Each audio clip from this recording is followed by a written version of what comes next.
Hey guys, this is Andrew with rockclass101.com. Today we're going to be talking about the gear that you need to create an audio and video home recording studio. Now this is going to be the top 10 items that I use. So everything I'm highlighting in this video is how I record audio and video for Rock Class 101. So over the last year, I've been getting a ton of emails asking what is my setup, what do I use for recording audio? How do I shoot videos? What camera do I use? And the list goes on.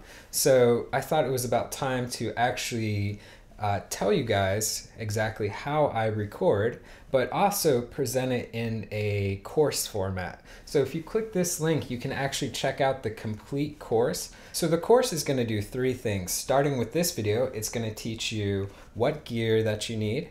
And the second thing it's going to show you is how to actually set up the gear. And then the third item, which is really important, is I'm going to show you step by step how to actually set up and use the recording software. So we're going to have a complete video guide for Ableton recording software for the audio, and then a complete video guide for the PowerDirector video editor software. So I will show you guys exactly how I use the programs for recording and setting up everything I do for Rock Class 101. So the course is completely free with basic membership. So if you're not a member on rockclass101.com, just go ahead and sign up for basic membership. It's free and you get complete access to the course. It's nicely laid out and has everything completely written in detail. So before we actually begin, let's go ahead and take a quick look at the quality you can expect once you complete the course and get all the gear that you need.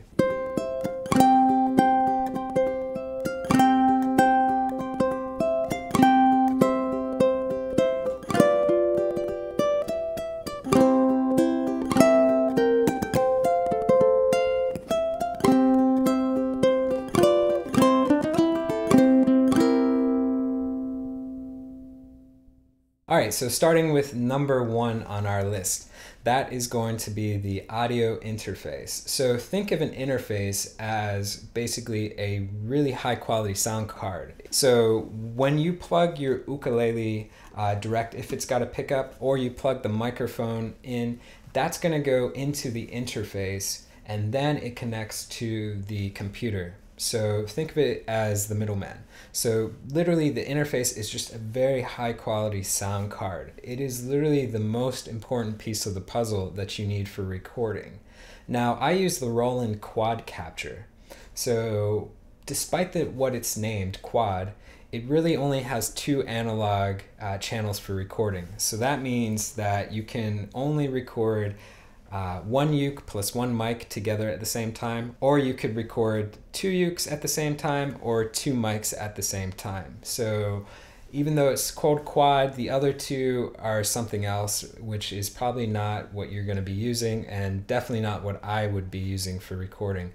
So if you need capabilities of more than two at a time, then you need to look at a different piece of hardware for the interface. But for most people, two at a time is perfect, especially if you want to just play and sing, or if you play solo uke, then it's completely covers everything that you need. So one of the cool things about the quad capture that I like is that it has an auto sense feature. So here's how auto sense works. So if you look at the picture, the little button in the middle, you push that and you're going to play the loudest part of the song that you're about to record, and the device will actually tell you what to set the recording level at.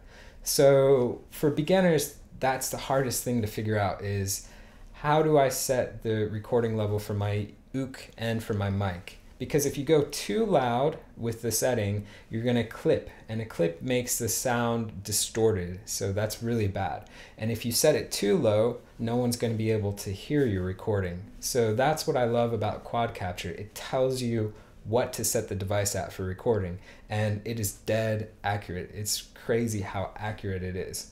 So the next thing that I really like about the quad capture is that it supports phantom power. So we're going to be talking about two different types of microphones to use. And the main microphone I'm going to suggest is a condenser, and that requires a 48-volt phantom power. Without that, you wouldn't be able to use your microphone. And the last thing I want to mention about the quad capture is that it includes recording software. So that is the other key part of the puzzle that you need. You need the interface and you need a way for recording and editing the audio. So currently it comes with Cakewalk Sonar, but when I bought it, it came with Ableton Live, and that's actually number 2 on our list. So we're going to be talking about recording software. So I use Ableton Live, which is a very well-known manufacturer for DAW, which stands for Digital Audio Workstation. So I like to call it recording software, I guess because I'm old school or whatever. But you need a quality DAW program when you're recording audio, especially when it comes to editing the audio, mixing the audio, mastering, and all that stuff is so much easier to do if you get a high quality recording software program. So the one that I use, again, is Ableton Live. And what I love about it is that it is simplicity at its finest. It has a very easy to use interface, and it's not complicated at all. And as you check out the course and you watch the I think it's like 7 or 8 minutes, the instructional video that I recorded on how to use it, you'll see how simple it is and how easy it is to record high quality audio and then bounce it to a WAV file. So, I can't say enough great things about Ableton Live. All right, so moving on to number 3, we're going to be talking about microphones. So there are 2 types of microphones that I use for recording. The first one I use 100% of the time. It is a condenser microphone. So I use a Shure KSM microphone. Mine is like 10 years old. I bought it 10 years ago.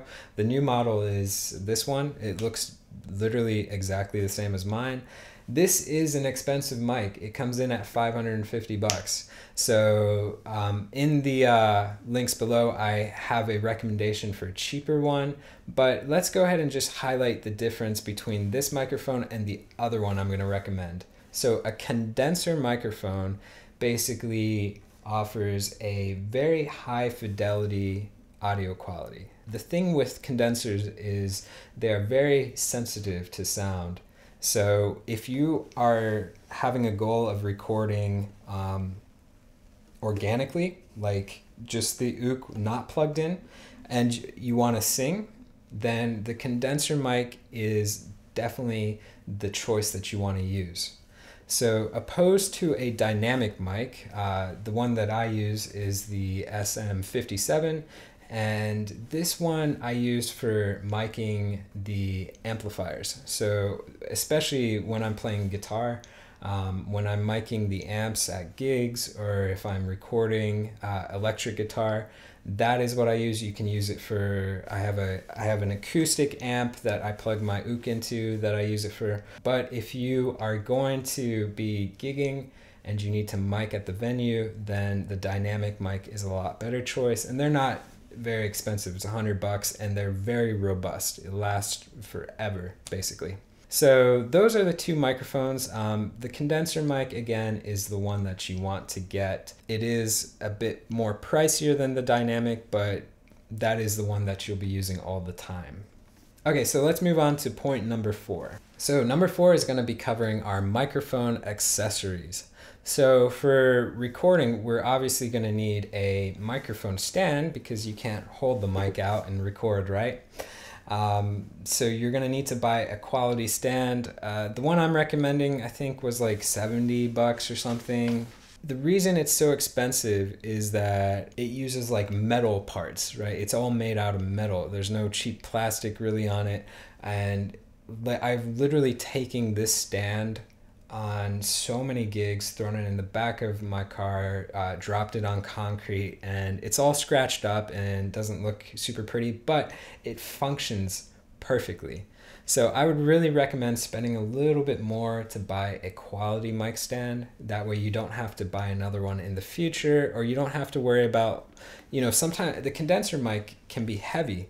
And if you buy a cheap mic stand, it makes me worry that it might start to sag down, right? So this one that I'm recommending has a telescopic boom, so it literally will stick out like that. And if you buy a cheap one, it might not hold steady. The mic might start to kind of fold down a little bit. So you generally want to buy a nicer one just so it'll last and you know it'll function as it's supposed to. The other thing that you want to get is microphone cables. So let's actually talk about all the cables you need. The interface is going to require 4 cables. You're going to need 3 instrument cables. 2 instrument cables will connect from the back of the audio interface into your home studio speakers. So you'll need 2 instrument cables to connect the interface to your speakers, and then you'll need another instrument cable to connect to your uke if you want to plug in direct, and you'll need an XLR or a microphone cable to connect to your microphone. So all of this again is listed in the description box below, plus you can check out the article on this. It's all nicely written up. But those are the accessories that you're going to need to be able to record. So you need 4 cables. So let's move on to the next point. So number 5 is going to be studio speakers and headphones. So actually we were just talking about studio speakers, right? You need 2 cables to connect to the speakers. And the speakers that I use are Tannoy Reveal 402 studio monitors. So when I was looking for speakers, I wanted to find compact speakers that were not very expensive but offered a great quality, and that's exactly what I found in the Tannoy brand. It's got great low end, it's got good mid-range, it's just a really well made, not very expensive speaker. And it does not take up much room because my desk that I put it on doesn't have a lot of room. So that's another factor you need to consider. You know, how much space do you have? How big of a studio monitors do you need? But monitors is very important. You don't want to buy the cheapest ones because you want to listen back and hear quality audio, right? So you don't want to use those tiny ones that come with the computer that you flip on and off. Those sound awful. They sound like a tin can. So you definitely want to invest in some nice studio speakers. Okay, and then the next point too is headphones. The ones that I bought are by Sennheiser. They're the HD 280 Pro. Basically, again, I set a budget of like $100 and I did all this research trying to find headphones that were comfortable and sounded great. And after looking for hours, this one had the best reviews, and so far they've been fantastic. So headphones are needed for recording because if you're going to, say I record a rhythm track, if I want to play lead on top of it, or if I want to record vocals on top of it, I need to put the headphones on and listen to the rhythm track first and then play on top of it. So you need headphones because if you play the music back through the speakers, that's going to bleed into the next recording. So you don't want that to happen. You want every recording to be by itself and to have the most crisp sound possible. So that is the big importance for headphones. Plus, if you are editing in a noisy environment like I am, where there's constantly cars coming by and distractions happening, these headphones have noise cancellation, so they're big ear covers. So, you know, it helps tune out outside noise so you can focus more on the work that you're doing. All right, so that basically covers everything that we want to talk about for the audio recording. So now we're going to move on to video recording. So the biggest question for video recording, of course, is camera. Most people think I use like a Canon DSLR or some high-end camera. I don't. I use my iPhone 7. So that's actually the biggest shock. People don't believe that I record on my iPhone. And the reason they don't believe it is because of a few things we're going to talk about, which one is lighting. Lighting is the most useful tool that you can implement into recording to make a video look professional. So for me, the iPhone 7 is great because I shoot in 1080 mode. the quality of these smartphones are ridiculous. The thing is, you probably have a smartphone that is like a year or two or new, something that's not too old. So you can just use your phone instead of having to buy some expensive camera. So that's what I would recommend. Just use the smartphone that you have and take advantage of what we're going to talk about next to boost the quality of the video. So let's talk about the next part, video editing software. I use PowerDirector, and PowerDirector is, out of all the video editors that I've used a lot, it is the easiest to use, and it has probably the least learning curve on it. Now, I don't do anything fancy in my videos, so if you've been watching the channel, learning the lessons from our website, you notice that it's literally, I put a fade in, I put text, and that's it really, and then I splice every time I mess up. There's a little cut, if I'm teaching a lesson. So I don't do anything like some of the channels you see on YouTube that are like, they really go all out. So for me, it didn't matter about getting like Final Cut Pro or something, that does a lot, that's more powerful. I just needed a video editor software that was easy to use and simple and produced a high quality HD video. And that's what I found in PowerDirector. So again, in the course, I'll be showing you, I think it's like 10 or 11 minutes, a guide on how to use the software. So it's not hard. It's got a little learning curve, not a big one, but it's very simple and straightforward to use. So that's the program that I would recommend for you guys. All right, so moving on to number 8, we're going to be talking about the video camera accessories. So big items here are a tripod, and you're going to need, if you use your iPhone or your smartphone, you're going to need an adapter to hold the phone. So let's talk about the tripod real quick. The one I bought, honestly, I wouldn't really recommend it to you guys just because it's just too expensive. For me, I needed to buy a very high quality tripod because I intend to take it to other locations. Like I go to Uke Republic, they sell ukuleles here, not far from where I live. So I needed a tripod that is very robust, that I could pack away and I know is going to last for many, many, many years. But if you're looking for a tripod just that's going to sit in your home for recording, there's a cheaper one that I recommended. I think it's like 80 bucks. It has all the same functions as the Mi Photo that I use. So, I would just buy the cheaper one and save some money there. Basically, once you get the tripod, the other thing you're going to need, and this is key right here, you're going to need the adapter for your smartphone. Here's what it looks like. It's literally a clamp, so it clamps onto your phone. It's got a little screw that you screw down, and it holds your phone tight. It doesn't matter the size of your phone, and it fits basically all tripods. So whatever tripod you end up buying, it'll fit on. But it is essential for recording because you need the adapter to hold the phone completely steady.